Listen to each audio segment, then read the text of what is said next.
PajamaRich.com.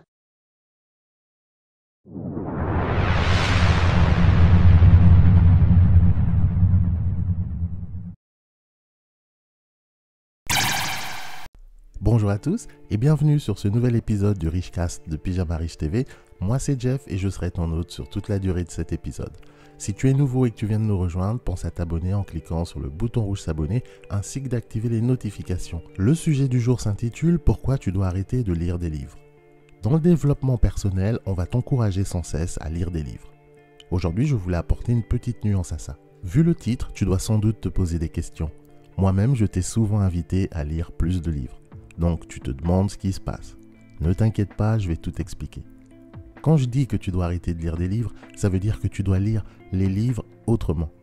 Le problème quand tu te lances dans le développement personnel, c'est que tu penses qu'en lisant un maximum de livres, tu vas réussir automatiquement. En tout cas, c'est ce que certains gourous te font croire. Du coup, tu vas accumuler les livres, lire jusqu'à ce que tes yeux saignent. Au final, ça va changer quoi à ta vie ? Concrètement, rien ne va changer. Parce que les livres ne doivent pas être abordés de cette manière. Tout d'abord, tu dois savoir sélectionner les bons livres à lire au bon moment. Rien ne sert d'accumuler de l'information dont tu n'as pas besoin. J'ai pu constater ce problème chez bon nombre de personnes. Tout le monde accumule de l'information à tout va.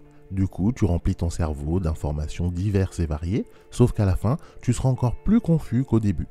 Combien de personnes ont toutes ces informations accumulées au fil des années, mais au final, ils en font rien ?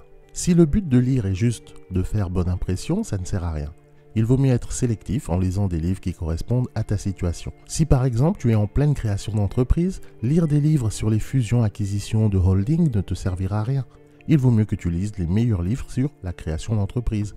Les livres sont une source d'information, une des meilleures selon mon opinion, mais trop d'informations tue l'information. Grâce à Internet, tu as maintenant accès facilement à des milliards d'informations. Les livres sont désormais très faciles à se procurer. Un gourou te conseille sa liste de lecture, un autre la sienne, etc. Tu peux facilement te retrouver noyé sous une tonne de bouquins qui ne te correspondent pas forcément. Souvent d'ailleurs, ces livres vont se contredire, ce qui va créer de la confusion en toi. D'ailleurs, la liste de livres à lire que je t'avais conseillé il n'y a pas si longtemps et que tu pourras trouver dans le lien en dessous de la vidéo est composée de livres très basiques et complémentaires. Justement afin que tu ne te trouves pas noyé sous des informations inutiles. Chacun de ces bouquins propose des idées, des informations applicables au quotidien. Si au fond on propose des livres à lire, c'est pour que tu passes à l'action, pas seulement pour te divertir. Voici comment je te conseille d'aborder la lecture. Les livres sont un outil d'information. Il te faut donc les utiliser comme un outil. Quand tu cherches à serrer une vis, tu ne vas pas te servir d'un marteau. C'est la même chose pour les livres. Une fois que tu as sélectionné un livre que tu penses peut t'apporter, lorsque tu vas le lire, ne le lis pas comme tu lirais un roman. Tu es censé extraire des informations utiles et applicables du livre que tu lis. N'oublie jamais que tu n'es pas là pour te divertir mais pour t'informer. Par exemple, quand je lis un livre, j'ai toujours un surligneur, un crayon et un cahier de notes. Ça me permet de noter immédiatement les informations importantes qui me serviront dans mes projets.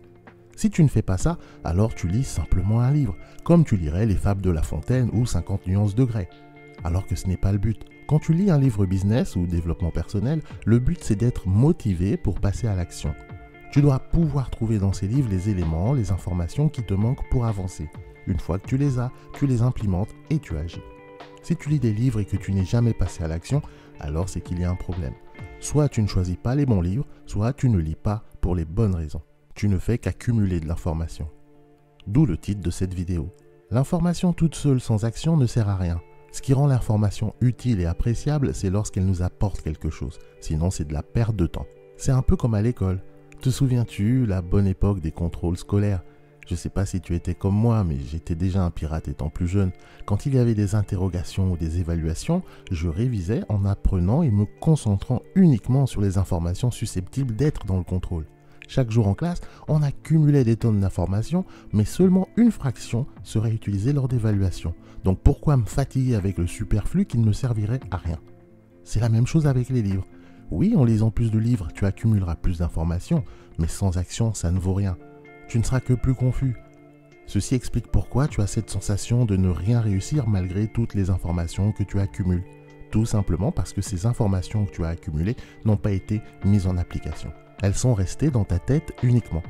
Pour que tu puisses obtenir des résultats, il faut qu'à un moment donné, tu convertisses ces informations. Tout ce savoir que tu as accumulé en lisant des livres doit être converti en expérience. Seule l'expérience te permettra d'avancer et d'atteindre tes objectifs. Donc, passe à l'action si tu veux du changement et obtenir des résultats. J'aimerais bien savoir si tu te reconnais dans cette description. Es-tu un grand lecteur de livres sur le développement personnel ou le business?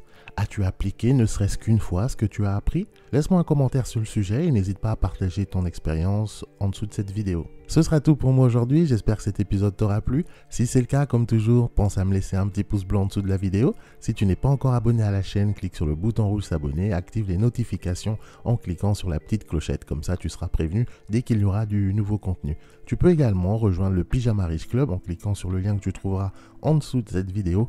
Ne t'inquiète pas, c'est gratuit, tu as juste à mettre ton nom, ton email et en plus, je t'offre gratuitement mon livre numérique sur comment créer un business pour moins de 500 €. On se donne rendez-vous au prochain épisode. Entre-temps, prends bien soin de toi, bon courage, allez, salut!